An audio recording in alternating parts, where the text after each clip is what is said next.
ప్రధానమంత్రి నరేంద్ర మోదీ ఫిబ్రవరి 5న ప్రయాగ్రాజ్ మహాకుంభ మేళాను సందర్శించనున్నారు. ప్రతిపాదిత షెడ్యూల్ ప్రకారం మోదీ ఉదయం 10:30 గంటలకు ఫిబ్రవరి 5న ప్రయాగ్రాజ్కు చేరుకుంటారు. ఆ క్రమంలో ప్రధాని మహాకుంభ మేళాను సందర్శించే సమయంలో ప్రత్యేక పూజలతో పాటుగా పవిత్ర స్నానం చేయనున్నారని తెలుస్తుంది. ఆయన ప్రయాగ్రాజ్లోని అరయిల్ ఘాట్కు చేరుకుని అక్కడి నుంచి గంగా, యమున, సరస్వతి నదుల సంగమ స్థలమైన సంగం వద్ద పడవ ప్రయాణం చేస్తారు. ఆ క్రమంలో అక్కడి పవిత్ర సంగమ నదుల్లో ఆయన పవిత్ర స్నానం చేయనున్నారు. మోదీ ఆ తర్వాత భక్తులతో సంభాషించడం, ఆయా ప్రాంతాలలో పర్యవేక్షణ నిర్వహించడం, 2025 మహాకుంభమేళ కోసం నిర్వహించిన ఏర్పాట్లను పరిశీలించడం వంటి కార్యక్రమాలలో పాల్గొంటారు. మేళా అధికారులు వివరించినట్లుగా ముందుగా నిర్ణయించబడిన షెడ్యూల్ ప్రకారం ముఖ్యంగా స్టేట్ పెవిలియన్, నేత్ర కుంభ్ సందర్శనలో మార్పులు చేస్తామని అధికారులు ప్రకటించారు. దీంతో ఆయనకు కుంభమేళా ఒక ప్రత్యేకమైన ఆధ్యాత్మిక అనుభవాన్ని ఇవ్వనుంది. ఫిబ్రవరి 5 ఒక ప్రత్యేకమైన రోజు, ఎందుకంటే ఇది మాఘ అష్టమి, భీష్మాష్టమి వచ్చిన రోజు. ఈ రోజుకు హిందూ సాంప్రదాయంలో ఆధ్యాత్మిక విశేషత కలిగి ఉంది. మాఘ అష్టమి హిందూ మాఘమాసం 8వ రోజున జరుపుకునే పవిత్రమైన రోజు. ఈ రోజున భక్తులు త్రివేణి సంగమ స్థలంలో పవిత్ర స్నానాలు చేస్తారు. ఆ క్రమంలో ఆధ్యాత్మిక సాధనలు, పూజలు, ధ్యానాలు, దాన ధర్మాలు నిర్వహించబడతాయి. ఇది గుప్త నవరాత్రి సమయంలో కూడా వస్తుంది. हरोहरा His Excellency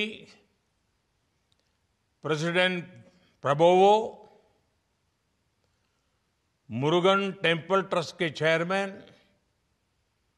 पा Hashim, managing trustee doctor Kobalan, dignitaries, Tamil Nadu और इंडोनेशिया के पुजारी एवं आचार्यगण, इंडियन डायस्पोरा के सदस्य, इस पावन अवसर का हिस्सा बनने वाले इंडोनेशिया और अन्य देशों के सभी साथी और इस दिव्य भव्य मंदिर के निर्माण को साकार करने वाले सभी कारीगर बंधु,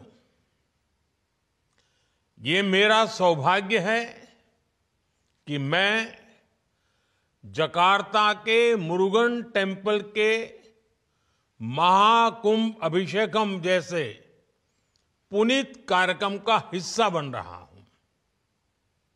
माय ब्रदर प्रेसिडेंट प्रबोवो, उनकी मौजूदगी ने इसे मेरे लिए और विशेष बना दिया है।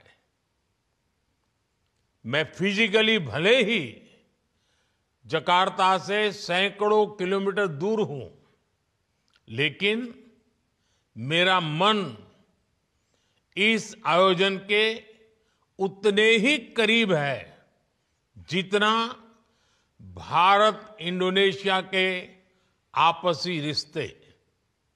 अभी कुछ ही दिन पहले प्रेसिडेंट प्रबोवो भारत से 140 करोड़ भारतवासियों का प्यार लेकर गए हैं। मुझे विश्वास है उनके जरिए आप सब हर भारतीय की शुभकामनाओं को वहां अनुभव कर रहे होंगे। मैं आप सभी को और भारत, इंडोनेशिया समेत दुनिया भर में भगवान मुरुगन के करोड़ों भक्तों को जकार्ता टेम्पल के महाकुंभ अभिषेकम की बधाई देता हूं। मेरी कामना है तिरुपुगड़ के भजनों के माध्यम से भगवान मुरुगन का यशगान होता रहे।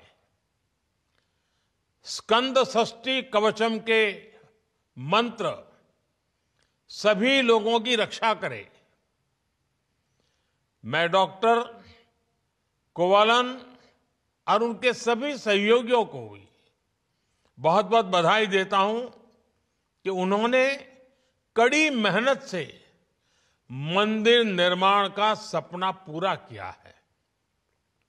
साथियों, भारत और इंडोनेशिया के लोगों के लिए हमारे रिश्ते सिर्फ जियोपॉलिटिकल नहीं है। हम हजारों वर्ष पुरानी संस्कृति से जुड़े हैं। हम हजारों वर्ष पुराने इतिहास से जुड़े हैं। हमारा संबंध विरासत का है, विज्ञान का है, विश्वास का है। हमारा संबंध साझी आस्था का है, अध्यात्म का है। हमारा संबंध भगवान मुरुगन और भगवान श्री राम का भी है, और हमारा संबंध भगवान बुद्ध का भी है। इसलिए साथियों, भारत से इंडोनेशिया जाने वाला कोई व्यक्ति जब प्रभानन मंदिर में हाथ जोड़ता है तो उसे काशी और केदार जैसी ही आध्यात्मिक अनुभूति होती है। जब भारत के लोग काकाविन और सेरात रामायण के बारे में सुनते हैं तो उनमें वाल्मीकि रामायण, कंब रामायण और रामचरितमानस जैसी ही भावना जगती है।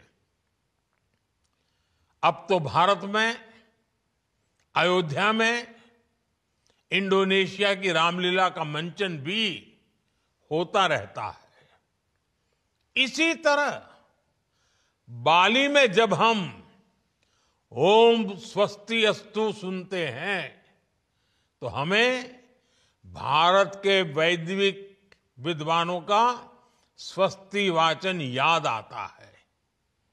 आपके यहां बोरोबुदुर स्तूप में हमें भगवान बुद्ध की उन्हीं शिक्षाओं के दर्शन होते हैं